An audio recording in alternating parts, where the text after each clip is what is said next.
Vamos falar de uma coisa mais interessante, mais bonita, que são as missões no grande século. O século XIX eu gosto de pensar sempre como o século dos grandes missionários, das grandes missões. E como a gente já falou aqui, nós já comentamos isso de passagem algumas vezes, o maior esforço missionário vinha sendo, depois da Reforma, vinha acontecendo por parte da Igreja Católica Romana. Por uma série de motivos. Primeiro, que é uma igreja milenar, está estabelecida, tem estruturas prontas. Em segundo lugar, porque os países que desenvolveram tecnologia para fazer as grandes navegações eram católicos. Esse aí é crucial, faz toda a diferença, certo? Então, vamos falar agora de missões protestantes. Nós já falamos sobre os morávios, que foram precursores, e também uma coisa que a gente tem que, isso que eu acabei de falar é importante, né? Os países que se tornaram protestantes não eram países que tinham grande capacidade de navegação. Era Espanha e Portugal principalmente. Os outros eram mais limitados. Então a gente falou, por exemplo, dos huguenotes aqui na Baía da Guanabara. A França não é um país protestante. Então até a exceção em termos de Espanha e Portugal cai também num país católico romano. Só quando os holandeses conseguiram força para que eles se tornassem uma potência na navegação, aí sim, aí começam os holandeses a colonizarem vários lugares do mundo, inclusive o Brasil, como nós vamos ver daqui a pouco. Tivemos aquela primeira tentativa com os huguenotes e depois nós tivemos os holandeses em Pernambuco, certo? O século XVII foi a era de ouro dos holandeses. Eles começaram a estabelecer colônias no mundo todo e aí levava, evidentemente, a igreja e o evangelho com eles. Foram missionários holandeses na Indonésia que cunharam o termo plantar igrejas. Vamos plantar igrejas. Foi lá que eles começaram com esse tipo de expressão. O avanço alcançado pelos holandeses não foi grande coisa, mas aconteceram algumas mudanças de pensamento.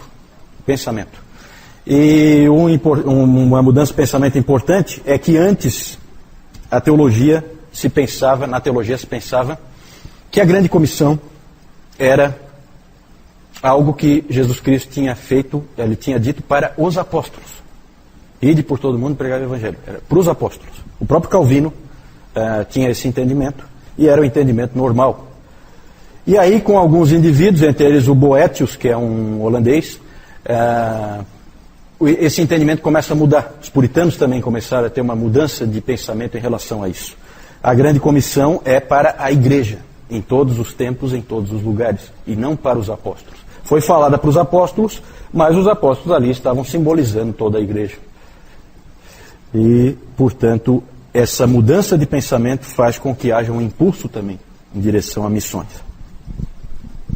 Uma das primeiras missões realmente bem-sucedidas foi lá na Inglaterra. Nos Estados Unidos. Aqui nós estamos voltando um pouquinho. Vejam aí pelas próprias datas.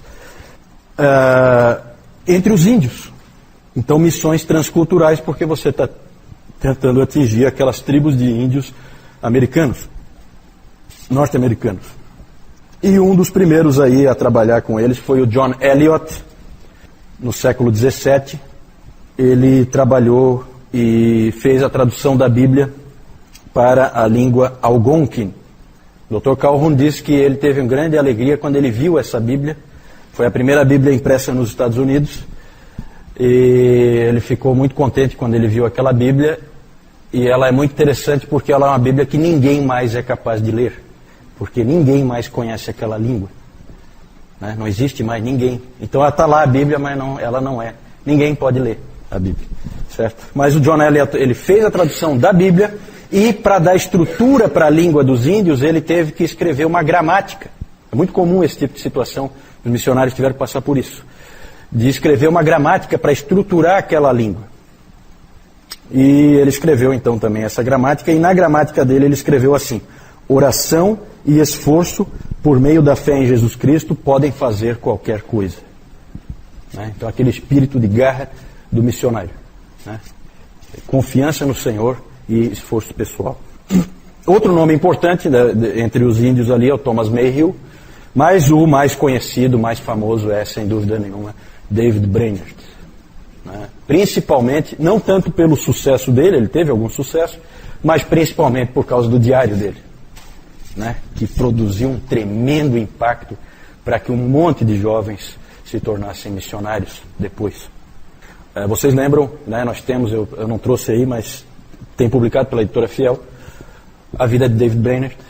O Jonathan Edwards publicou o diário foi ele que publicou o diário do David Brainerd. Esforço denominacional realmente só surge no século XVIII, nós já vimos, com os morávios. Certo? Os morávios, originalmente, eles eram da igreja luterana, mas mais tarde se tornou uma denominação independente, os irmãos morávios. Existem até hoje. Né? Só que perderam aquele ímpeto, hoje não tem aquele ímpeto missionário, a igreja está diferente de como ela era, mas existe.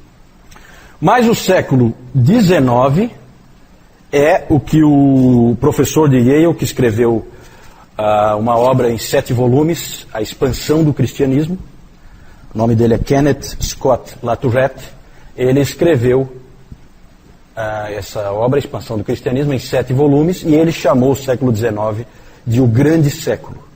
O Grande Século. Para vocês terem uma ideia, dos 7 volumes, a obra dele é sobre a expansão do cristianismo, e dos 7 volumes, 3 dedicam-se ao século XIX. Então é realmente o Grande Século. E o grande nome, quem é o grande nome das missões aí? Quem é chamado de o pai das missões modernas? Temos a alegria de que tenha sido um batista, William Carey, né? William Carey, o pai das missões modernas. Ele era um sapateiro, pregador leigo, e ele trabalhava na sua sapataria. Né? Quando a gente fala sapateiro, não imagine que é aquele indivíduo que conserta sapatos, na verdade é o indivíduo que faz sapatos. Né? Nós não temos ainda assim uma indústria bem desenvolvida, e ele faz e também conserta, evidentemente. E ele trabalhava sempre no local de trabalho dele com um globo terrestre na frente dele. Era assim que ele trabalhava, e ele ficava olhando aquelas nações, aqueles países, e ele ficava pensando no alcance daqueles povos. Né? Hoje os cristãos estão mais para olhar para um globo e ver qual é o próximo ponto turístico que vão visitar. Né? Esse homem tinha um pensamento um pouquinho diferente, de dedicação ao Senhor. Ele tentava, de várias maneiras, envolver a igreja inglesa em missões. Muitos tentavam desencorajá-lo. Tem a história de um diácono que chegou para ele e disse: sente-se, meu jovem. Quando for a vontade e o tempo de Deus de salvar os pagãos, Ele o fará, sem a minha ou a sua ajuda. Frase hipercalvinista, né, da pior espécie.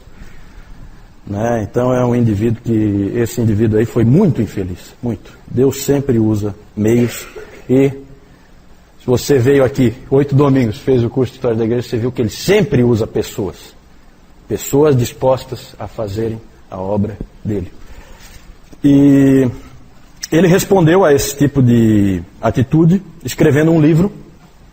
O nome desse livro é Investigação quanto à obrigação dos cristãos em usar meios para a conversão dos pagãos. Investigação quanto à obrigação dos cristãos em usar meios para a conversão dos pagãos. Obrigação dos cristãos em usar meios para a salvação dos pagãos. Escreveu esse livro em 1792. Naquele mesmo ano ele pregou um sermão que foi histórico, importantíssimo. Ficou famoso esse sermão, foi um sermão em Isaías 54, 2 e 3. Diz assim: alarga o espaço da tua tenda, estenda-se o toldo da tua habitação e não o impeças. Alonga as tuas cordas e firma bem as tuas estacas. Porque transbordarás para a direita e para a esquerda. A tua posteridade possuirá as nações e fará que se povoem as cidades assoladas. Esse sermão ele é de grande impacto, e ele ficou famoso por essas palavras que eu coloquei aí, famosas do William Carey: espere grandes coisas de Deus e tente grandes coisas para Deus. Fé e diligência, dedicação, esforço. Os batistas particulares, quando a gente fala batistas particulares, são os batistas calvinistas, lá da Inglaterra, se organizaram e formaram um comitê de missões naquele mesmo ano, 1792. Né? É interessante que foram batistas calvinistas que começaram as missões nesse grande século. E ainda dizem que os calvinistas não evangelizam, não se preocupam com os outros. Os hipercalvinistas, com certeza, não se preocupam com os outros, não evangelizam, não fazem nada. Mas os calvinistas de verdade, não tenha dúvida, a história mostra, não tem nem o que discutir. É perda de tempo qualquer discussão. No ano seguinte, Carey foi enviado para a Índia e lá ele passou os seus próximos 40 anos. Né? A ele se juntaram Joshua Marshman e William Ward. Esses três foram conhecidos como o trio de Serampore. Serampore era uma colônia holandesa, aí Deus usando, né? Os holandeses tinham ido antes, estabeleceram bases, e aí tinha condições deles irem e ficarem em um ambiente em que eles não fossem mortos, não fossem, né? Em que eles pudessem ter algum tipo de base de onde partir, certo? A partir dessa iniciativa, então, dos batistas, a coisa foi aumentando. E aí começou a pipocar comitês e sociedades missionárias para todo lado. Começou, então, ali com o Comitê de Missões dos Batistas Particulares e depois, já em seguida, a Sociedade Missionária de Londres, que foi quem enviou o grande David Livingstone, mais tarde, né? O David Livingstone é um escocês famoso por ser o missionário explorador. Né? Esse homem explorou a África inteira. Né? Diz que hoje, eu estava ouvindo um testemunho de um sujeito que teve na África, um missionário, e ele disse que é impressionante o quanto é conhecido David Livingstone na África, entre os povos lá. Todo mundo sabe da existência desse sujeito. Ele não é conhecido por ganhar almas, Não, o trabalho que Deus tinha para ele era desbravar, abrir caminho para os que viriam atrás dele. Interessante, né? Um aventureiro. Muito bacana a história do David Livingstone. Depois a Sociedade Missionária Eclesiástica. Ali nós temos um grande nome que é o Harry Martin. O Comitê de Missões da Igreja Congregacional foi o primeiro lá dos Estados Unidos. Certo? Tudo aqui é Inglaterra, tá? Esses primeiros aqui. Aqui já é Estados Unidos. Em 1810, a Igreja Congregacional, então, estabeleceu o seu comitê de missões e foram enviados os 5 primeiros missionários. Eles foram comissionados em 1812 para ir lá para a Índia, também para aquela região lá. Só que durante a viagem, olha que interessante, esses 5 rapazes aí, durante a viagem no navio, 2 deles, estudando o Novo Testamento grego, chegaram à conclusão de que não havia base para o batismo de bebês. E eles, na viagem, tornaram-se batistas, certo? Em plena viagem. E é interessante, isso que me chama a atenção é que esses missionários, eles iam viajando de navio lá para aquela região da Ásia, da Índia, e eles iam estudando seus novos testamentos gregos. São indivíduos bem preparados. Isso é uma coisa que chama a atenção.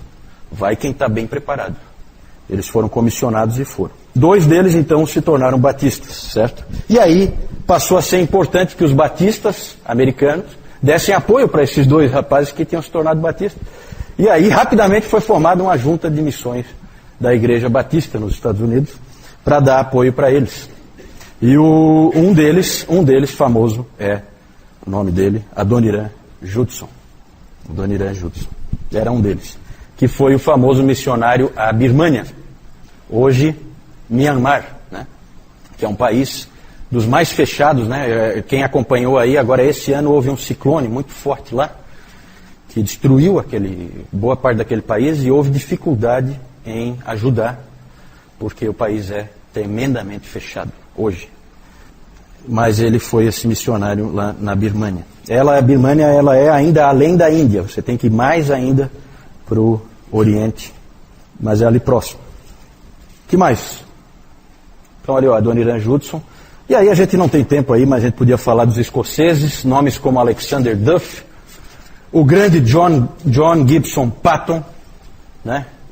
Vou deixar como tarefinha aí para os meus alunos, né? Já que estamos terminando o curso hoje. Leiam esse livro, gente. Aqui vocês vão ver várias histórias. Vocês vão ver a história do Adoniran Judson, vocês vão ver a história do William Carey, né? Heróis da fé. A capa não é mais assim, mas é bem resumido, bem fácil de ler, e ali você vai se emocionar com a história do John Gibson Patton, missionário às Novas Hébridas, lá perto de onde o Dayan está, né? Lá na Oceania, certo? Ele foi lá no meio dos canibais, que já tinham comido alguns missionários que tinham chegado lá antes, e ele foi com a cara e a coragem e a fé no Senhor, né, para fazer uma obra ali, e fez. Para a África nós temos histórias interessantes, como esse presbiteriano aí, William Henry Shepherd.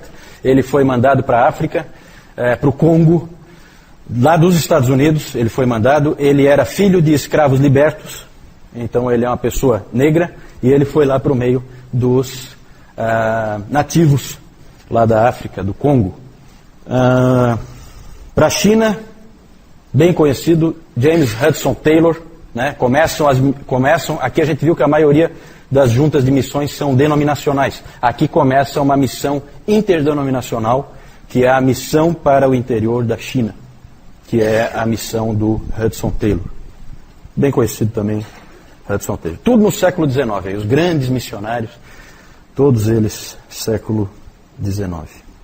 Tem uma famosa frase do Hudson Taylor, né, em que ele diz assim: a obra de Deus, feita do jeito de Deus, nunca deixará de ter o suprimento de Deus. Então, é uma palavra de fé. É claro, gente, que os missionários também fizeram muitas coisas erradas, certo? Eles às vezes forçaram a barra um pouco. Eles são humanos. Eles são humanos. Me mostre um homem de Deus que fez tudo certo. Eu não conheço, né? É isso aí, essa questão do imperialismo, essa questão de você impor a cultura, impor os valores, impor os princípios para outros povos, é uma questão filosófica. É válido ou não é válido? Para o cristianismo sempre é válido, sempre, porque é uma questão de salvação da alma, né? Para os pagãos isso aí é a maior bobagem que existe, eles rolam de rir no chão, se a gente falar uma coisa assim. Para nós, é válido sim fazer com que aquele índio lá no meio do mato pare de adorar Tupã e passe a adorar Jesus Cristo. É claro que tem duas maneiras de fazer isso. Ou você faz como muitos jesuítas fizeram junto com os espanhóis, e você faz o indivíduo ajoelhar com uma espada no pescoço, ou então você prega o evangelho e ensina coisas para eles, como os missionários faziam. Os missionários trouxeram civilização. Os próprios povos ali querem aprender. Sabe, hoje eu planto, eu não produzo nada, é um desastre. Aliás, às vezes eu não sei nem plantar, eu não conheço a agricultura. Vem um missionário aqui, ele me ensina como é. De repente essa minha terra aqui, eu produzo um monte de coisa. Quem é que acha ruim isso? Né? Se ponha no lugar daquela pessoa. É muito cômodo para um indivíduo que está comendo churrasco em casa e depois deita numa poltrona, ficar falando que o índio tem que ir lá viver naquela situação em que ele vive. Vai perguntar para o índio se ele quer viver assim, né? Ou se ele quer a civilização também. Lembra dos bárbaros vindo para o Império Romano? Eles queriam escolas, eles queriam hospitais. Eles não querem ser bárbaros, eles querem civilização. Por isso que eles vinham, por isso que eles invadiram. Porque nós queremos fazer parte de Roma, né? Então é uma questão filosófica, é evidente que aí há um ataque frontal aos princípios cristãos, né? E é claro que tem coisas erradas que foram feitas também, excessos, né? Sempre vai ter, sempre vai ter. Isso aí é inevitável, né? E é claro que é tudo meio misturado.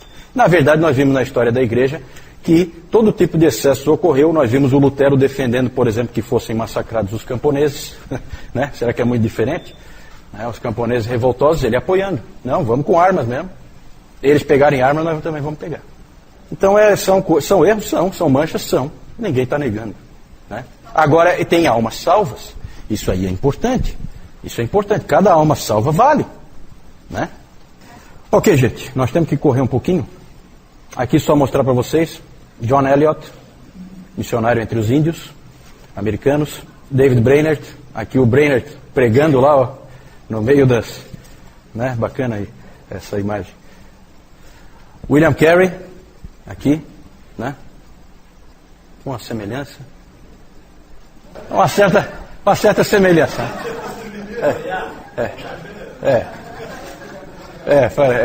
David Livingstone, Hudson Taylor, William Henry Shepard, né? Lá no Congo.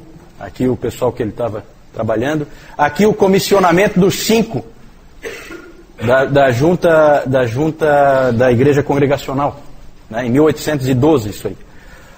Aqui embaixo John Patton e o Adoniram Judson.